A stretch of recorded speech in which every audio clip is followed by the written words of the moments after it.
녹화가 시작이 잘 안 되네요.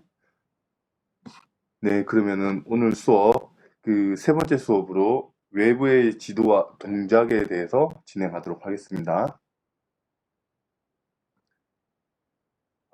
오늘 한 내용들은 어떻게 보면은 굉장히, 뜬구름 잡는 내용일 수도 있고요.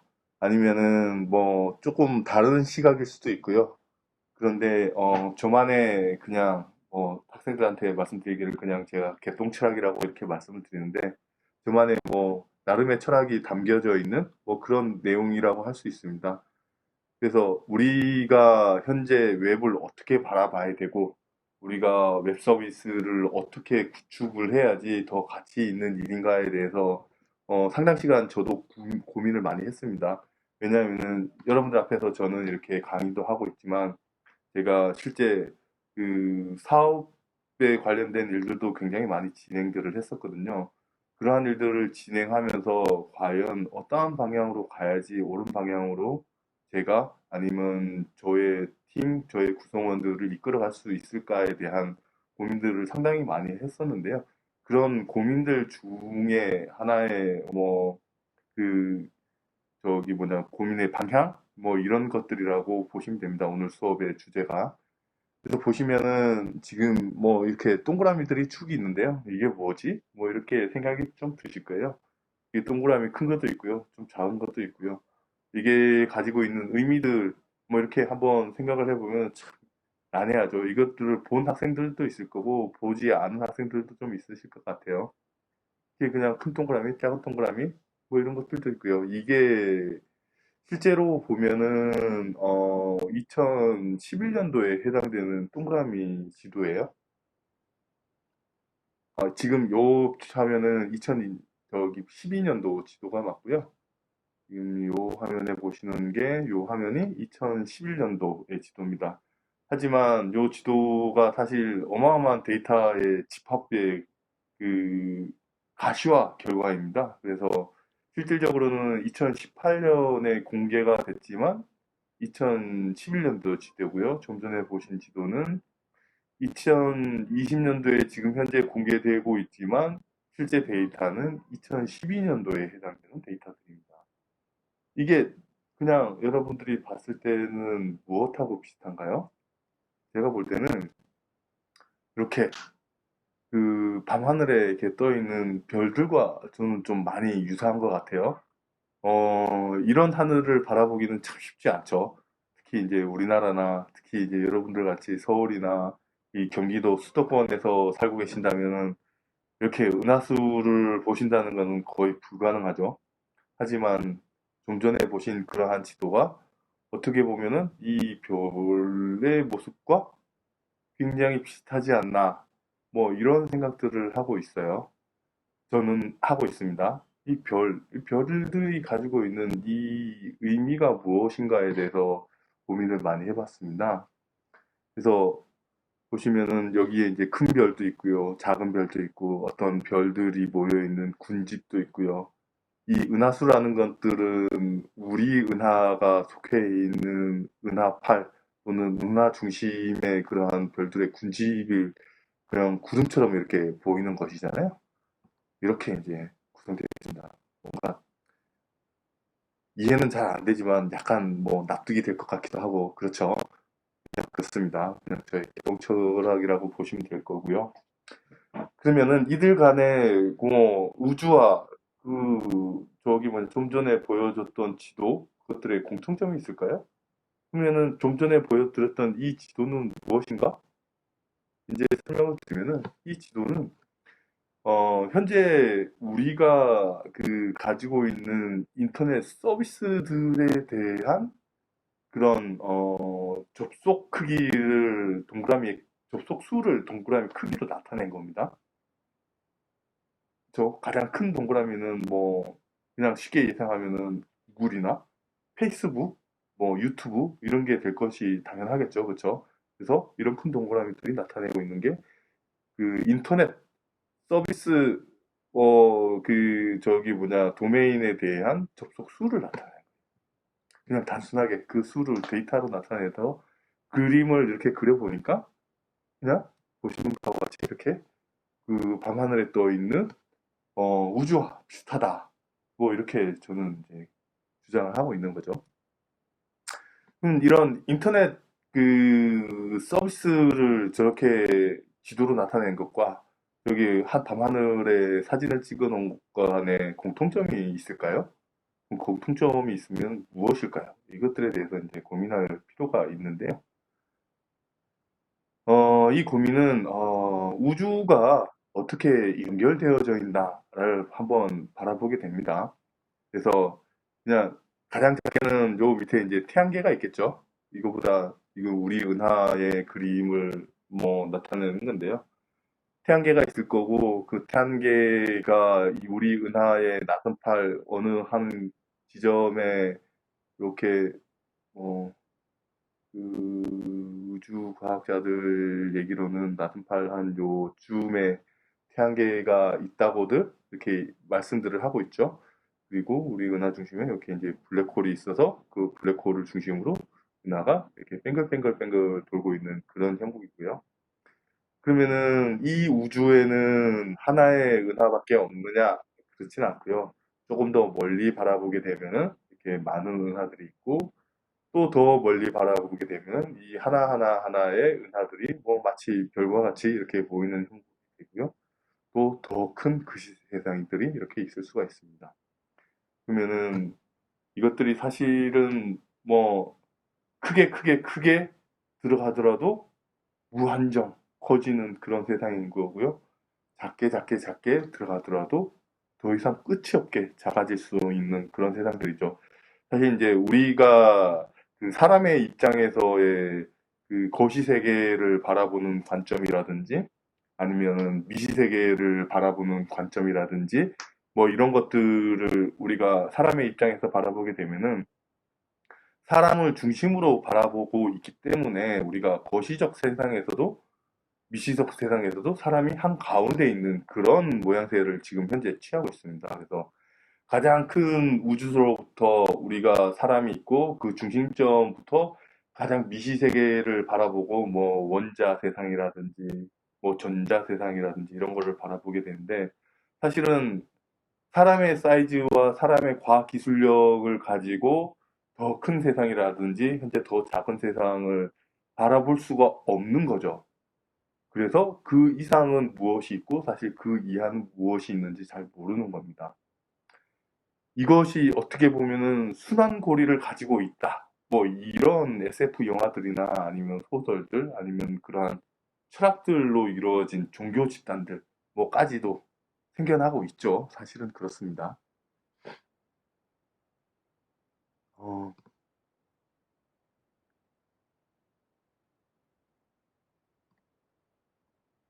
그래서 뭐 또 다른 얘기인데요. 또 다른 얘기인데 지금 보시는 것처럼 이거는 이제 고사리를 나타내는 건데 고사리 잎이죠. 고사리 잎인데 양치식물들 잎들이 대부분 이렇게 생겼죠. 근데 이것들을 하나의 수학식으로 표현해가지고 이론화시킨 게 플렉탈이라는 그런 이론입니다. 플렉탈이라는 이론인데 여기 한번 이제 재생을 한번 시켜보겠습니다. 여러분들 잘 보이실런가 모르겠어요. 저는 재생이 잘 되는데 여러분들은 제가 한 10초, 20초 뒤에 이제 모니터링이 가능할 것 같아요. 지금 보시면은 플렉탈 양치식물의 잎이 무한정 지금 커지고 있는데요. 이 커져가는 과정들이 사실은 무한 반복이에요. 무한 반복이지만 기본 형틀들이 유지가 되고 있죠. 그 형태들이 유지가 되고 있는 그 자연 현상의 이면에는 단 하나의 수학식으로 표현 가능한 그러한 식들이 요 안에 존재를 합니다. 신기하죠? 음, 이게 도대체 무슨 내용일까라고 이제 궁금해하실 텐데요. 제가 이제 말씀드리고 싶은 사항은 다음과 같습니다. 공간, 즉 영어로 얘기하면 스페이스. 스페이스는 사실은 이제 우리나라 말로 우주라고 표현이 되기도 하네요. 지금 보니까 동영상이 잘 안 보이네요, 여러분들은. 제가 이 동영상을 그 클래스에 따로 올려드리겠습니다. 이 플랩탈에 해당되는 동영상은. 제가 올려드릴 테니까 한번 보세요. 즉, 다시 말해서 공간하고 스페이스, 우주, 이건 동일한 개념인데, 그 웹이라는 것들은 우리가 링크를 통해서 개념적으로 무한 공간을 생성해내고 있다라는 것들을 이제 여러분들한테 알려드리기 위해서 저의 개통 철학인 이 우주의 하늘의 밤하늘 별 세 개도 보여드리고요. 그다음에 뭐 플래탈도 보여드리는데 이 개념의 그 작기는 무한정 작아질 수 있는 그런 개념적 공간을 우리가 웹을 가지고 만들어낼 수가 있고요. 크기도 지금 현재 뭐 보시면은 그 지금 한계가 있는 동그라미 크기를 가지고 있지만 사실은 이제 인류가 만들어낼 수 있는 그 물리적 공간 이외의 개념적 공간을 무한하게 확장해 나갈 수 있는 그런 계기를 만들어줄 수 있는 게 웹이 아닌가. 저는 그렇게 생각을 하고 있습니다.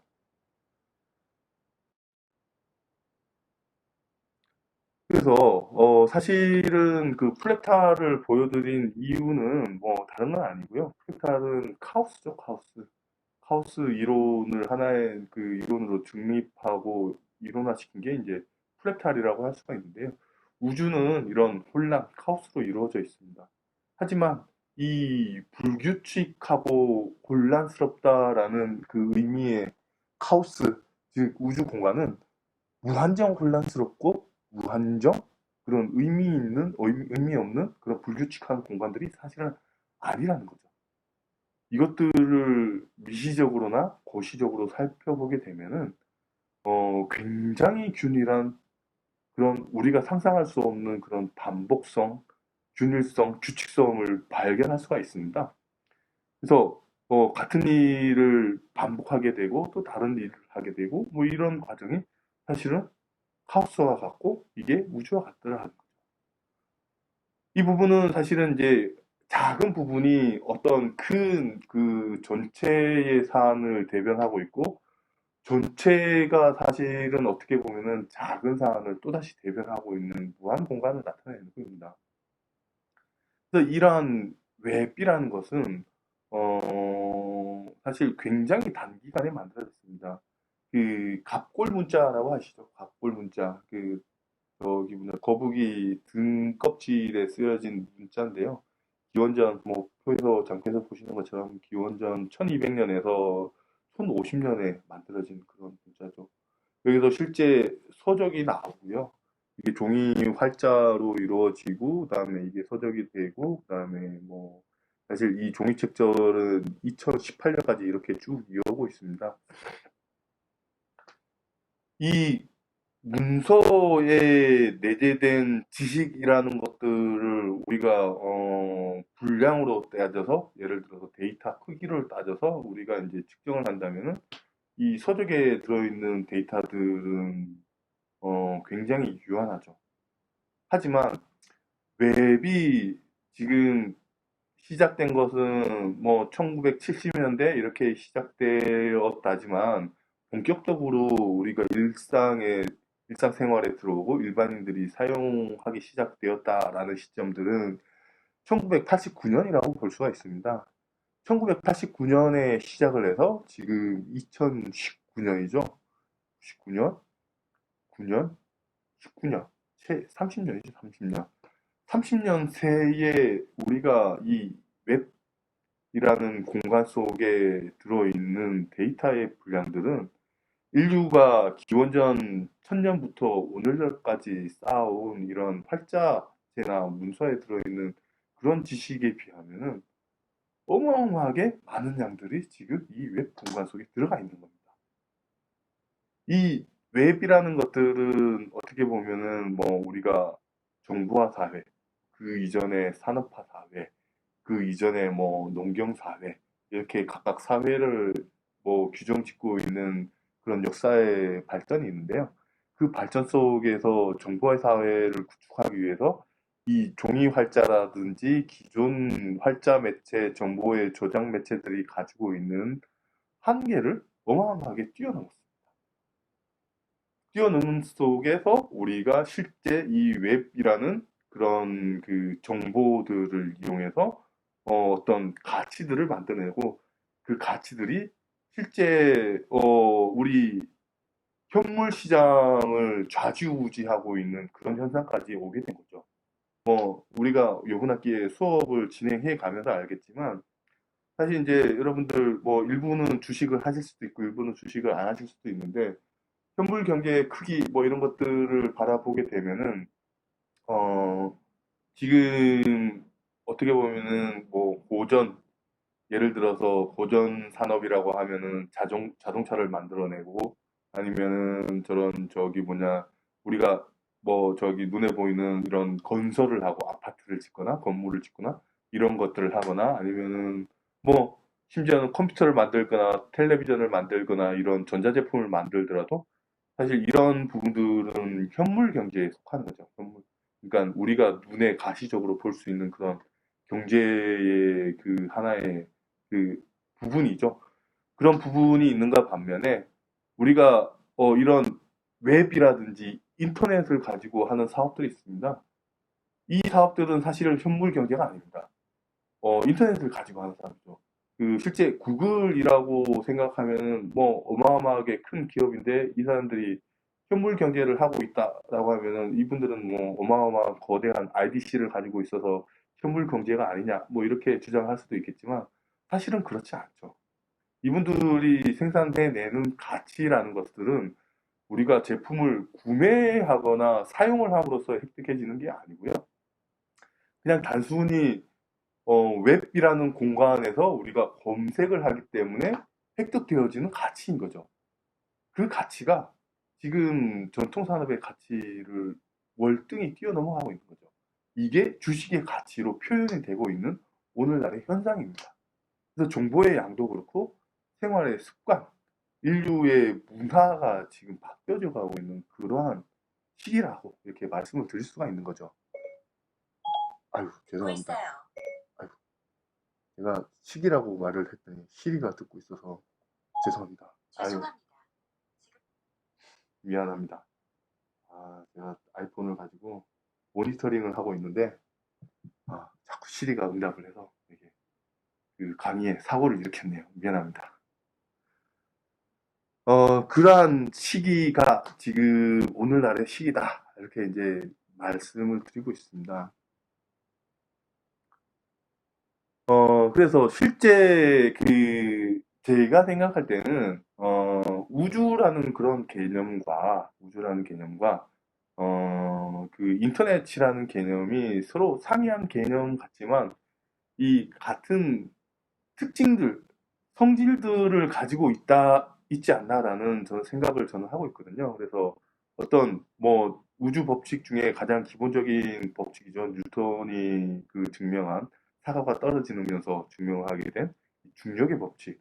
즉, 큰 질량이 어마어마한 물체에는 중력을 가지고 그 중력은 서로를 당기게 돼 있죠. 이렇게 막 밀고 당기게 돼 있습니다. 그래서 이렇게 보시면은 뭐 이런 당김에 의해서 뭐 블랙홀이 그 자주우주가 있는 은하가 같이 합쳐지기도 하고요. 항성들이 같이 합쳐지기도 하고요. 뭐 이런 현상들이 벌어지는데요. 저는 보시는 바와 같이 이런 인터넷 세상에서도 이 접속 수, 뭐 이런 것들이 하나의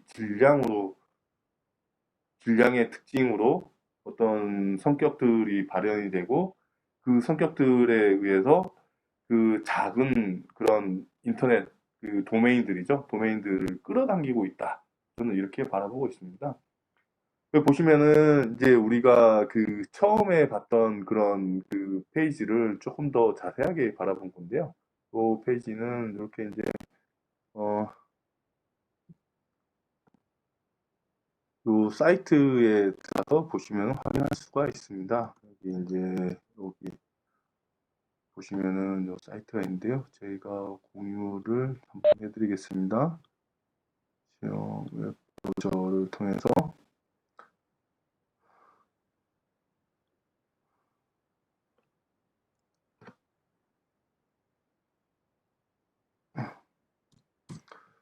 이렇게 이제 인터넷 맵 이라는 그런 사이트가 있는데요. 이 사이트를 통해서 우리가 이렇게 이제 인터넷 지도를 확인할 수가 있습니다.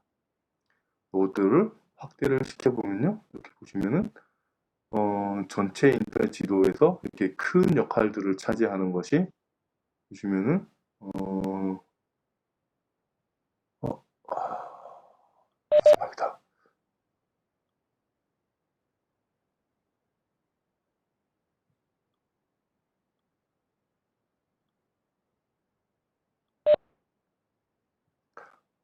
이제 들리시나요? 들리시나요? 들리시나요? 음, 이게 유저 인터페이스가 잘못 짜여진 가장 대표적인 예인데요.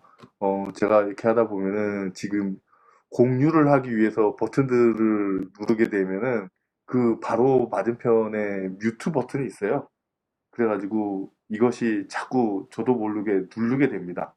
그래서 가끔 이렇게 안 들리는 현상들이 있는데 이 들리지 않는 현상들을 저도 이제 습관에 의해서 그냥 그 공유 버튼을 누르면서 그 뮤트 버튼을 나도 모르게 누르게 됩니다. 그래서 이 부분은 상당히 죄송하게 생각을 하고요. 제가 뭐 이러한 인터페이스를 만들었다면은 이런 것들을 조금 떨어뜨려 놓거나 아니면 버튼 배치나 아니면 유저 인터페이스를 좀 다른 방법으로 기획을 해서 이 뮤트 버튼을 누르지 않게 그렇게 했을 텐데, 여튼 저는 좀 이 웹엑스라는 프로그램이 우리가 이렇게 그 상당히 유용하게 수업에서 사용하는 프로그램이지만 나름대로 쓰다 보니까 이렇게 불만들이 있는 거죠. 이 불만들을 사실은 이 수업을 통해서 우리가 해결할 수 있는 방법들을 좀 찾아보자. 뭐 이런 것들이 이제 본 수업의 취지이기 때문에 뭐 나름 괜찮은 것 같습니다. 그래서 이러한 불만들도 뭐 이 강의가 좀 진행해 가면서 제가 여러분들한테 조금 정리를 해서 좀 알려드리고 도록 하겠습니다. 그래서 뭐 실질적으로 그 코딩 기술이라든지 이런 것들도 상당히 뭐 도움이 되겠지만 제가 봤을 때는 이러한 것들 뭐 우리가 어떤 서비스를 만들어야 될지 뭐 이런 것들에 대한 고민이 좀 필요하지 않을까라고 생각했던 거고 그 고민을 어떻게 해결할 것인가에 대해서 뭐 저희가 저 나름대로 그 강의 계획서에 넣은 것들을 가지고 여러분들이 흥미를 느끼셔서 여기에 있지 않으시나 뭐 이렇게 생각이 되는데요. 여튼 중요한 것은 그게 아니고 이제 강의를 좀 시작을 다시 뭐 강의로 들어가서 진행을 하도록 하겠습니다. 보시면은 거기에 이제 URL이 남겨져 있는데 이 URL을 들어가시 보시면은 이렇게 인터넷 맵에 대해서 여러분들이 지도를 확인하실 수가 있습니다. 나중에 시간이 되시면 확인하시면 되고요. 보시면은 구글닷컴 이게 제일 커죠. 페이스북 어마어마하게 크죠. 유튜브 그다음에 야후닷컴 있어요. 근데 조금 이상하죠. 제가 볼 때는 뭐 그냥 지금 언뜻 생각하더라도 유튜브의 규모는 구글닷컴에 비해서 어마어마하게 사이즈가 다를 것 같은데 구글닷컴이 더 커요.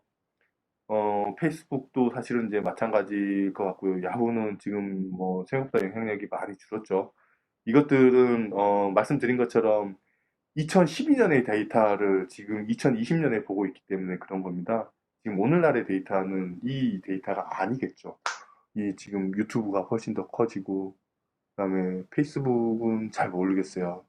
적어도 구글닷컴보다 유튜브가 더 작지는 않을 것 같아요. 뭐 그럼에도 불구하고 구글닷컴이 가지고 있는 영향력은 사실은 뭐 검색뿐만이 아니라 뭐 다양한 데이터들을 제공하고 있기 때문에 그렇지 않을 가능성도 있는데 뭐 야후닷컴이라든지 여기 있는 트위터닷컴이라든지 지금 2020년 현재 시점은 요 크기는 제가 인정하기는 좀 어려운 크기인 것 같습니다. 그럼에도 불구하고 뭐 여기서 우리가 의미를 찾을 수 있는 것들은 이 큰 동그라미 주변으로 이렇게 작은 동그라미들이 이렇게 이제 뭉쳐져 있죠. 여기 보시면은 조심스럽게 눌러야 되겠습니다. 펜 도구를 누르더라도 제가 또 그 여러분들한테 또 펜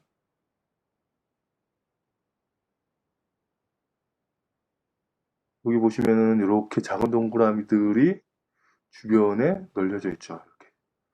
이렇게. 페이스북도 그렇고요. 그다음에 구글도 지금 구글 주변으로 이렇게 동그라미들이 모여 있고 그 작은 동그라미 안에는 더 작은 동그라미들이 이렇게 모여 있, 군집되어져 있습니다.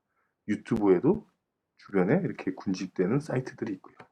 이것들이 의미하는 바가 뭘까요? 그러면 이제 저기 뭐냐 실제 우주에서 뭐 예를 들어서 은하다 아니면은 질량이 어마어마한 항성이다 아니면 더 큰 질량이 큰 저기 뭐냐 블랙홀이다 이런 것들은 주변에 이제 질량을 가지고 있는 또 다른 항성 아니면 행성 뭐 이런 것들을 나타내고 있잖아요. 저는 이 인터넷 지도상에서도 보시는 것처럼 이 큰 거대한 웹 도메인 주변에는 이 웹 도메인을 이용해서 서비스하고 있는 서비스 도메인들이 존재한다. 이런 것들이 지금 현재 이 주변에서 보여지고 있는 겁니다. 그래서 구글닷컴을 조금 더 편리하거나 아니면 여기에 있는 데이터를 이용해서 서비스하고 있는 업체들에 해당되는 그 또 다른 서비스, 파생 서비스인 거죠. 파생 서비스가 구글닷컴 주변으로 이렇게 널려져 있는 거고요. 그다음에 유튜브도 마찬가지로 유튜브닷컴을 이용한 서비스를 이용한 서비스 아니면 도움 서비스들을 이용한 또 다른 파생 서비스들이 유튜브닷컴 주변으로 이렇게 있는 겁니다. 즉 거대 서비스들이 다시 파생 서비스들을 만들고 그들을 서로 끌어당기면서 이렇게 뭐 어떻게 보면은 이렇게 거대한 구글닷컴이나 아니면 페이스북이라 아니면 유튜브라고 할지라도 그들이 가지고 있는 작은 그런 단점들, 뭐 위크 포인트들, 뭐 이런 것들을 공략해서 새로운 서비스들이 생겨나고 있는 거죠. 이 서비스들이 사실은 성장하게 되면은 어떻게 보면 구글이 될 수도 있고요. 또 다른 뭐 저기 뭐냐 페이스북이 될 수도 있고요. 또 다른 뭐 무언가가 될 수도 있고요. 뭐 그러다가 이제 서로 이렇게 가깝게 지내다 보면 이 둘 간의 기업들이 인수합병을 통해서 다시 합병이 되기도 하고요. 이런 과정은 우리나라에서도 사실은 얼마 전에 다음과 카카오가 인수합병되는 과정을 통해서 확인할 수가 있습니다. 사실 이제 우주의 생리와 이런 저기 뭐냐 인터넷 닷컴의 생리가 뭐 똑같은 거죠. 그렇게 이제 저는 바라보고 있습니다. 어, 그래서 지금 이제 뭐 저기 뭐냐 그 2018년도에 해당되는 거 그다음에 2011년이죠. 원래 데이터는 2011년에 해당되는 거, 2020년에 해당되는 거 뭐 이런 게 있는데 2012년도다 보니까 뭐 오늘날의 데이터가 정확하게 반영되지는 않았지만 뭐 그 비슷한 그림 개념 정도는 이렇게 확인할 수가 있습니다. 그래서 여기서 이제 보시면은 인터넷 맵에서 서비스하고 있는 거는 이제 그 웹 간의 링크들을 이제 2차원적으로 이제 표현을 한 거고요. 그다음에 웹의 크기가 사이트 트래픽, 뭐 접속 횟수, 뭐 이런 것들이 이제 다 트래픽에 해당되는 거니까 그것들에 이제 저기 뭐냐 얘기를 하고 있고요. 사용자 간에 이제 웹사이트가 전환이 되면 링크가 형성되고 링크가 강할수록 웹사이트가 서로 당겨지게 가깝게 배치를 했다는 겁니다. 그래서 실제 그 저기 뭐냐 구글이라든지 아니면 유튜브 옆에 있는 그런 저기 뭐냐 동그라미 사이트들은 그 사이트들을 응용한 사이트라는 게 사실은 정의로부터 우리가 확인을 할 수가 있는 겁니다.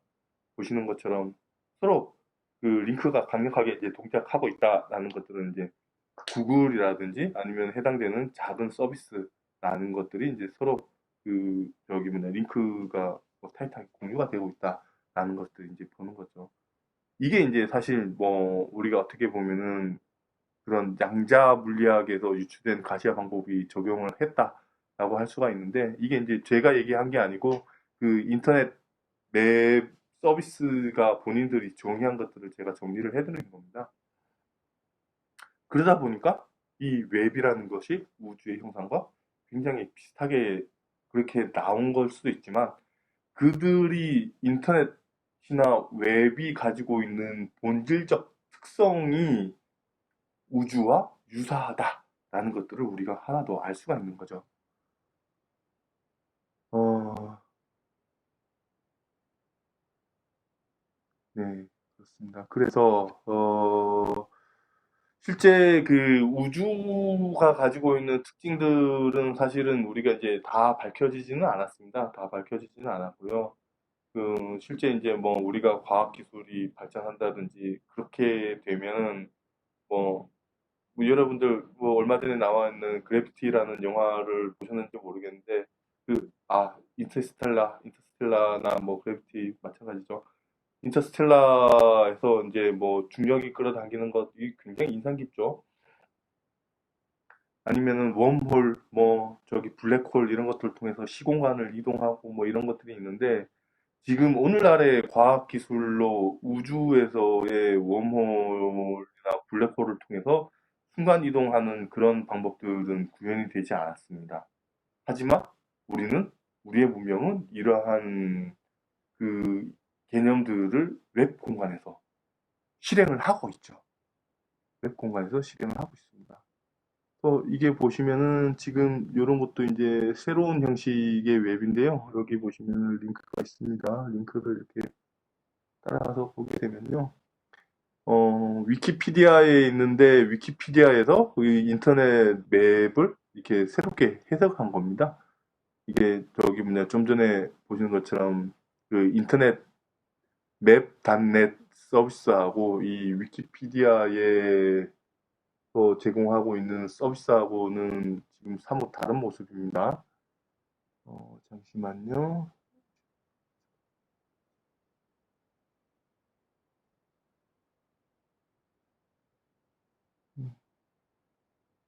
이 화면이 지금 보이시는지 모르겠네요. 음,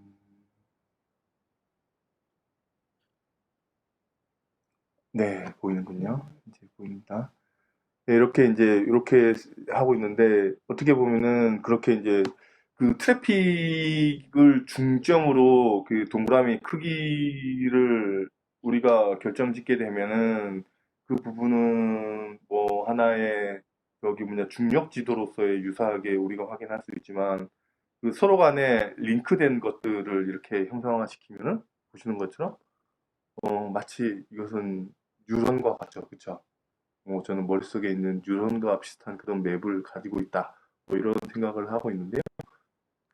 뭐 이런 맵이 나옵니다. 이런 맵이 나와서 실제 우리는 의식을 하든 의식을 하지 않던 뭐 어떻게 이제 그 웹을 구성했던 간에 웹은 그냥 자의적으로 탄생을 하고 자의적으로 성장을 하고 누구의 관리도 없이 지속적으로 웹 스스로가 발전을 하고 있습니다. 즉, 여기서의 자의는 뭐냐면은 웹 스스로에 대한 이야기입니다. 이게 사람의 관여를 얘기하는 게 아닌 거죠.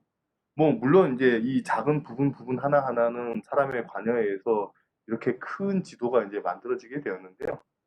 이렇게 큰 지도는, 이렇게 큰 지도는 어떻게 보면은 사람들이 작은 역할을 해서 그 역할들이 모여진 것들을 거시적으로 바라보았을 뿐인데 그 거시적으로 바라보았을 때의 특징들은 무엇이냐 하면은 물리 세계에 있는 그런 우주의 특징을 가지고 있는 것이나 아니면은 우리 머릿속에 있는 뇌의 특징들을 가지고 있는 그런 요소들을 많이 가지고 있다는 겁니다.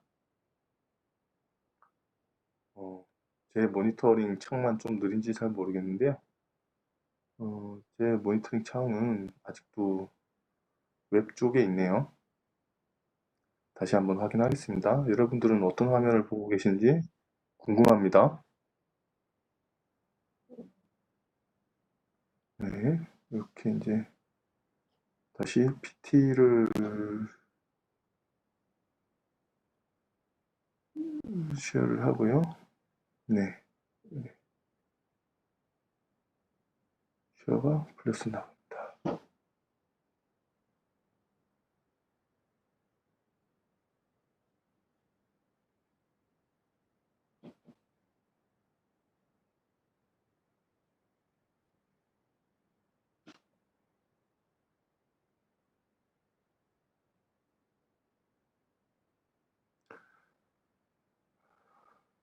네, 이제 보이는군요. 제가 느린 건지 여러분까지 느신 건지 그건 잘 모르겠습니다. 좀, 네. 이제 PT 화면이 잘 보이시겠죠? 네, 모니터링이 이래서 좀 많이 필요한 것 같습니다. 이렇게 지금 보시는 것과 같이 이제 그 위키피디아에서 해석한 인터넷 지도는 이렇게 뇌구조와 비슷한 그런 구조를 가지고 있는 거죠. 이 구조 속에서는 사실 저기 뭐냐, 어, 어떤 그 자연 규칙, 뭐 예를 들어서 그 뉴턴의 만류인력 법칙이나 뭐 아니면은 그 아인슈타인이 얘기한 저기 뭐냐 그 상대성 이론이라든지 뭐 이런 이론들에 대해서 뭐 이 생각을 할 수도 있겠지만 사실은 그렇지가 않습니다. 사실은 그렇지가 않고요. 이러한 그 공간을 형성한 것은 뭐 그런 어마어마한 플렉탈에 해당되는 수식도 아니고요. 뭐 그 말씀드린 것처럼 그 중력 법칙도 해당되는 그런 수식도 아니고 그 상대성 이론에 해당되는 그런 수식도 아니에요. 무엇이냐 하면은 웹이라는 공간에 들어있는 단순한 하이퍼텍스트, 즉 하이퍼텍스트에 들어있는 링크 기능들만으로 그 공간이 만들어졌다는 겁니다. 와, 이게 진짜 아무것도 아닌 것 같은데 사실은 뭐 제가 볼 때는 이 하이퍼텍스트라는 단순한 구조 하나 가지고 말씀드린 것처럼 어마어마한 우주 공간에 해당되는 그런 웹의 특징들이 구현이 된 거고요. 두 번째는 사람의 뇌, 뉴런과 같은 구조가 형성이 됐어요. 굉장히 단순한 구조가 굉장히 복잡한 구조를 만들어내고 그 복잡한 구조가 결국은 우리 자연 현상과 닮아져 있는 그런 현상을 남겨낸 거죠. 그래서 이 무한 공간을 제공한 계기가 이제 이 하이퍼텍스트 단순한 구조로부터 이제 시작이 됐기 때문에 사실 우리가 이 하이퍼텍스트를 가지고 무엇을 하고 무엇을 이제 새로운 어떤 것들을 창출할 수 있는가는 사실 우리한테 달려져 있는 거지 외부 요인에 달려져 있던 건 아니라는 거죠. 이러한 그 굉장히 단순한 하이퍼텍스트의 등장으로써 이제 검색 엔진과 그 정보 획득, 그다음에 정보의 표출, 그다음에 뭐 정보를 가지고 응용할 수 있는 다양한 방법들이 이러한 웹 공간 속에서 이루어지고 그 웹 공간은 아직도 무한히 확장하고 있는 그러한 그 오늘날의 모습을 가지고 있습니다. 사실 아무것도 아닌 얘기인데 이거를 이제 이렇게 따지고 보니까 참 거대한 얘기가 되어져 버렸죠. 그렇죠? 하이퍼텍스트라는 이 단순한 구조, 즉 다시 말해서 텍스트가 있고 그 텍스트에다가 URL을 걸어서 링크를 걸어서 그쪽으로 넘어갈 수 있는 이 단순한 구조가 이렇게 이제 뭐 이런 저기 뭐냐 뇌 구조도 만들고 이런 우주 구조 이렇게 보시는 것처럼 우주 구조도 만들고요. 우주 구조도 만들고 우리가 물리 세계에서 할 수 없던 그런 순간 이동이라든지 시공간의 터널 이런 것들을 뭐 지금 개념적으로 웹상에서는 구현하기도 하는 거죠. 사실 이런 개념들이 인터넷상에서는 다 구현이 되어 있습니다. 그래서 우리가 이 하이퍼텍스트를 잘 이용해보자. 뭐 결론은 여기에 도달을 해 있는데요. 이것들을 뭐 여러분들한테 설명을 드리기 위해서 이렇게 뭐 쓸데없는 이야기들을 좀 많이 드렸습니다. 그, 사실 이제 하이퍼텍스트는 뭐 말씀드린 것처럼 그냥 단순하게 그 하이퍼링크만 담고 있는 게 아니고요. 뭐 다양한 그 내용들이 담고 있습니다. 그래서 지금 RFC 문서 여러분들이 들어보셨는지 모르겠는데, 어, 모든 표준화는 이렇게 RFC 문서로 공유가 되어 있습니다. 공유가 되어 있어가지고 여러분들이 뭐 대부분 이 RFC 문서나 아니면 뭐 각각의 표준안에 해당되는 문서들을 또 공유가 되어 있고요. 뭐 예를 들면은 이런 하이퍼텍스트에 해당되는 것뿐만이 아니라 HTTP도 지난 시간에 했었죠. 그다음에 FTP도 했었죠. 이런 뭐 마크업 랭귀지에 대한 표준안 아니면은 그런 그 FTP 파일 트랜스포트 프로토콜에 해당되는 파일 전송하기 위한 프로토콜에 해당되는 것들 뭐 이런 문서들이 다 이렇게 RFC 문서로 공유가 되어 있고요. 심지어는 JPEG 압축하는 방법 뭐 이런 것들도 RFC 문서로 공유가 되어 있고요. 더 나아가서는 그 MPEG에 관련된 그 표준안들 뭐 이런 것들도 지금 RFC 문서도 들어가 있습니다. 그래서 여러분들이 지금 뭐 작게는 이 단순하게 하이퍼링크가 가장 큰 특징을 가지고 있기 때문에 하이퍼링크를 가지고 이렇게 뭐 많은 설명들을 드렸었는데요. 이것랑 설명 말고도 그 각각의 인터넷에 사용되는 그 기본적인 하이퍼텍스트 기술 이외에 많은 기술들이 이렇게 이제 저기 뭐냐 표준안으로 공개가 되어 있습니다. 그래서 필요하시면은 한번 이렇게 찾아보시면 여러분들이 굉장히 큰 도움이 되실 겁니다. 그래서 뭐 지난 학기 때 뭐 저기 안드로이드 프로그래밍을 들었던 학생들은 HTML이나 아니면 HTTP에 해당되는 이런 표준 문서들을 제가 공유해 드린 것들을 보셨을 텐데요. 뭐 요번 학기도 제가 게시판에 공유를 해드릴 테니까 한번 보시면 좋겠습니다. 즉 다시 말해서 우리가 하이퍼텍스트를 바라봄에 있어가지고 그냥 하이퍼텍스트로 바라보는 것도 좋지만 그거는 어떻게 보면은 누구나 다 하고 있는 일이거든요. 뭐 그냥 우리가 엔지니어를 꿈꾼다면은 그 엔지니어가 단순히 이제 하이퍼텍스트를 이용해서 그냥 코딩만 하느냐 아니면 하이퍼텍스트가 이루고 있는 세상이 어떻게 이루어져 있는가를 개념적으로 고민해 보는가는 저는 완벽히 다른 이야기라고 생각을 하고 있거든요. 그래서 제가 이제 이번 시간을 들어서 여러분들한테 말씀드리고 싶은 사항은 뭐냐면은 이 작은 개념이지만 그 개념들 속에 담겨져 있는 의미는 어떻게 생각하느냐에 따라서 굉장히 크게 달라질 수가 있다는 거죠. 그렇게 달라진 의미를 가지고 우리가 서비스를 창출할 때 정말 이 세상을 바꿀 수 있는 서비스가 창출되지 않을까라는 생각을 하고 있습니다. 그래서 이 표준안에 해당돼서 뭐 저기 뭐냐 마크업 랭귀지 HTTP, HTML을 설명을 드리고 이전에 다시 그 하이퍼링크를 가지고 설명을 더 잘 드리기 위해서 뭐 뇌 구조라든지 인터넷 구조를 통해서 우주 구조가 어떻게 생기는지 이렇게 거꾸로 좀 설명을 드린 거예요.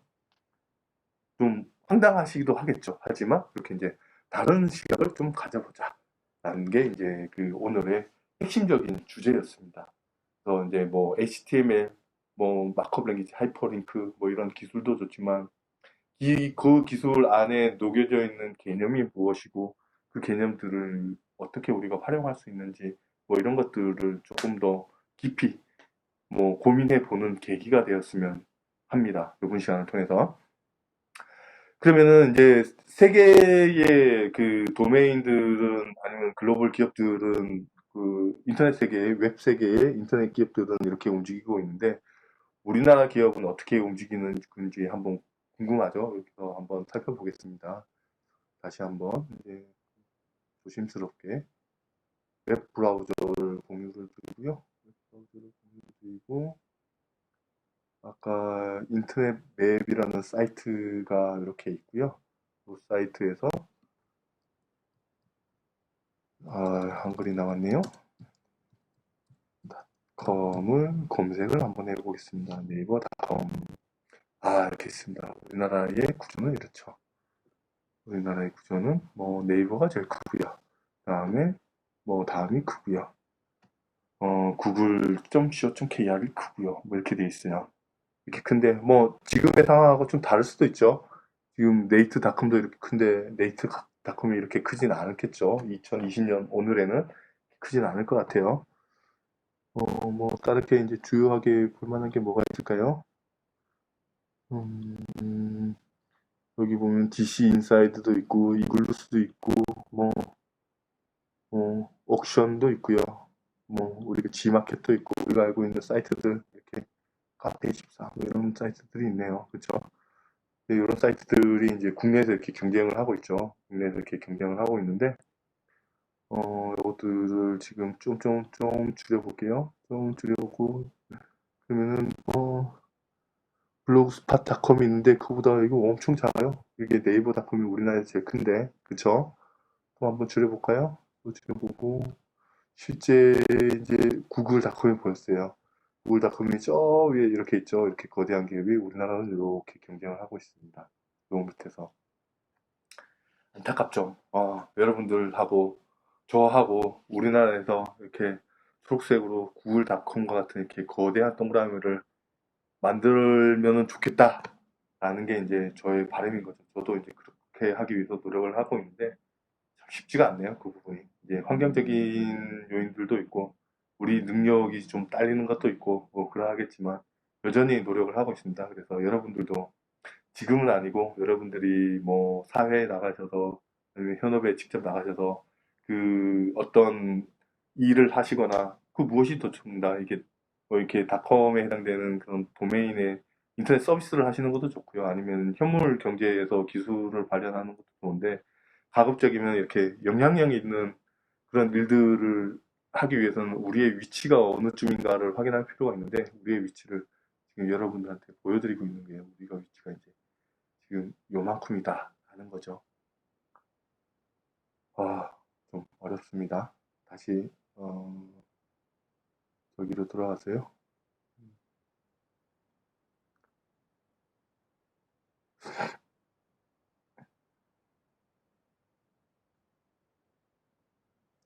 쉐어의 전환이 좀 많이 느리네요. 네, 다시 들었습니다. 이렇게 이제 뭐 보시는 것처럼 네이버닷컴을 검색했더니 이렇게 조그맣게 있고 그다음에 그 구글닷컴하고 뭐 비교했을 때 이렇게 작게 있다. 물론 2012년에 해당되는 거예요. 그러면 2020년엔 뭐 이거보다 좀 낫지 않을까요? 정말 그런가요? 이거는 이제 다음 표에서 볼 수가 있어요. 이거는 2018년 3월 20일에 발표된 건데요. 이거 말고 2020년 3월 31일 오늘 데이터예요. 오늘 제가 오전에 캡처를 한 거예요.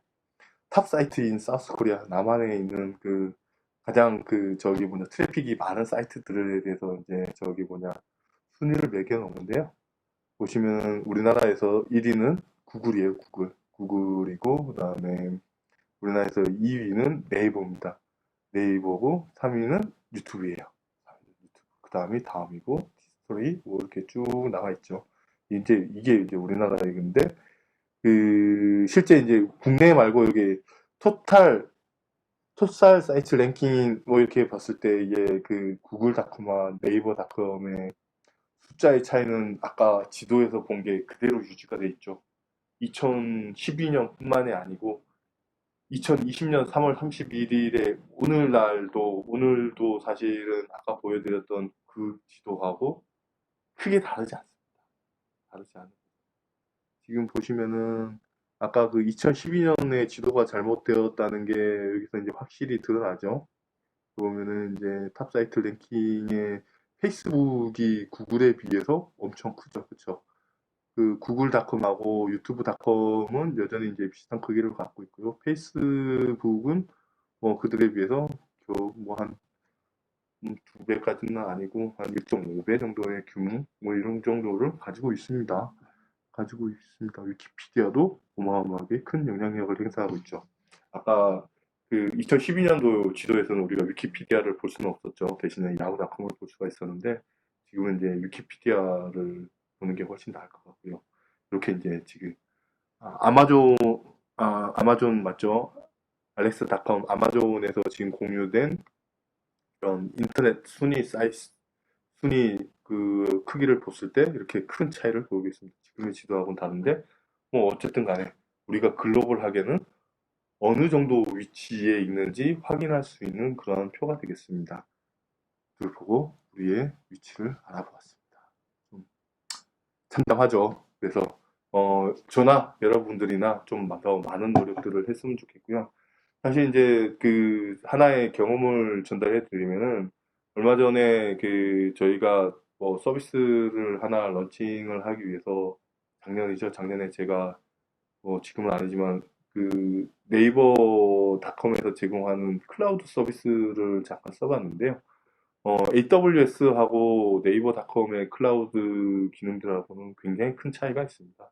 이게 어떻게 보면은 그 동그라미 크기의 차이에서 오는 그러한 결과라고 할 수가 있습니다. 그래서 우리가 그들만큼 성장하기 위해서는 우리도 많은 노력을 지금 현재 하고 있지만 그 노력의 방향성이 옳은지에 대해서도 좀 고민을 좀 해봐야 될 것 같습니다. 그래서 뭐 지금 현재의 기업들, 뭐 글로벌한 기업들과 우리나라에 있는 기업들의 생각이 어떻게 다른지, 그러면 우리가 어떻게 생각을 고쳐 먹어서 뭐 그러한 그 서비스라든지 아니면 기업 가치라든지 이런 것들을 고민해 봐야 되는지 뭐 이런 것들을 다시 한번 생각해 하게 되는 이제 계기가 되었으면 좋겠습니다. 이제 저 나름대로 또 마찬가지고요. 이제 여러분들도 사실 마찬가지라고 생각합니다. 인터넷 서비스에 대해서 이제 관심이 있으니까 이 수업을 들어왔다라고 저는 그렇게 생각을 하거든요. 그래서 요 오늘의 수업이 사실은 뭐 한 시간 동안 이렇게 떠들었는데 굉장히 쓸데없는 얘기일 수도 있을 것 같아요. 근데 다시 한번 돌이켜 보게 되면은 굉장히 작은 그런 가치가 어떻게 거시적으로 나타났을 때 변모가 되는지 그것들을 확인하고 우리가 그러면은 그 작은 가치를 어떻게 개념적으로 이해를 해야 되는가를 한 번 더 검토를 해보고 그러면 현재 우리의 모습은 어떠한가를 한 번 더 바라본 다음에 우리가 앞으로 나아야 할 길 그런 방향성을 결정하게 되면은 조금 더 나은 방향으로 우리가 갈 수 있지 않을까라고 저는 이제 여러분들한테 말씀을 드리고 싶습니다. 예, 그래서 오늘 뭐 이렇게 별것도 아니고 뭐 장표도 몇 장 안 되는 거 가지고 이렇게 한 시간 동안 그 여러분들 앞에서 이렇게 말씀을 좀 드렸는데요. 이에 해당되는 참고 사이트들하고 그림에 대한 참고는 이제 다음과 같이 이렇게 알려드립니다. 그래서 조금 더 궁금하신 게 있는 분들은 거기 사이트들에 가서 한번 더 살펴보시면 좋겠습니다. 그래서 여러분들이 뭐 차후에 시장 조사를 하시거나 아니면 실질적으로 사업 계획서를 쓰시거나 뭐 아니면은 뭐 가깝게는 그 인터넷 서비스를 가지고 졸업 그 관련된 프로젝트를 진행을 하시더라도 내가 왜 이러한 일을 하고 있는가에 대한 고민은 그 필요성에 대해서 정리를 하게 되고 그 필요성을 그 반드시 여러분들이 어필을 하셔야지 좋은 그 여기 졸업을 위한 그런 프로젝트의 그, 그 결과 보고서라든지 아니면 사업 계획서라든지 이런 것들이 될 수가 있거든요. 그래서 뭐 하나의 그 작은 계기로 마련을 하시면 좋겠습니다. 오늘은 오늘 해당되는 수업은 여기서 이제 마치도록 하겠습니다. 장시간 고생이 많으셨고요. 어, 뭐 철학적이라고까지는 할 수가 없고요. 그냥 제 나름대로 그냥 그 별것도 아닌 뭐 그냥 그러게요. 개통철학도 철학이니까 그럴 수도 있겠네요.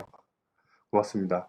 뭐 여튼 여러분들한테 좀 뭔가 이제 공학도로서의 좀 다른 시각을 가질 수 있는 계기를 마련해 드리고 싶었어요. 근데 뭐 이런 수업이다 보니까 사실은 제가 2018년도도 이러한 수업을 개설을 했다가 뭐 다른 학생들이 마음에 안 드셨는지 2019년도에는 사실은 본 수업이 폐강이 됐어요. 근데 뭐 사실 요번 학기도 어떻게 보면은 우리 수업도 폐강이 되어져야 되는데 워낙 이상한 수업이잖아요. 컴퓨터공학과에서 이런 수업을 하는 게 맞는가 싶을 정도로 굉장히 이상한 수업입니다. 그럼에도 불구하고 뭐 어떻게 살아남아가지고 이렇게 수업을 할 수가 있어서 좀 다행이긴 합니다. 그래서 가급적이면은 저는 이제 여러분들이 공학도로서 이렇게 뭐 코딩 스킬이라든지 기술적인 스킬을 증가시키는 것뿐만이 아니라 인문학적으로 우리가 하고 있는 일들이 어디에 해당되고 있는지 아니면 인문학의 발전이 어떻게 되고 있는지 뭐 이런 것들 좀 많이 접했으면 하는 바람이 있습니다. 그래서 이번 학기의 수업이 사실은 계속 이러한 방법으로 진행이 될 거예요. 뭐 이상한 수도 있지만 그래도 우리가 어떤 식으로 이 서비스를 만들어야 되는지는 뭐 사실 아무렇게 만들어서 아무렇게 버려지는 서비스라면 이런 고민이 필요 없겠지만 저도 그렇고 여러분들도 그렇고 가급적이면은 이 세상에 태어나서 무언가 영양가가 되고 이 세상에 영향을 줄 수 있는 그런 서비스를 만들고 싶다면은 뭐 이러한 고민을 조금이라도 해야 되지 않을까라는 생각에서 시작을 한 겁니다. 그리고 음, 일단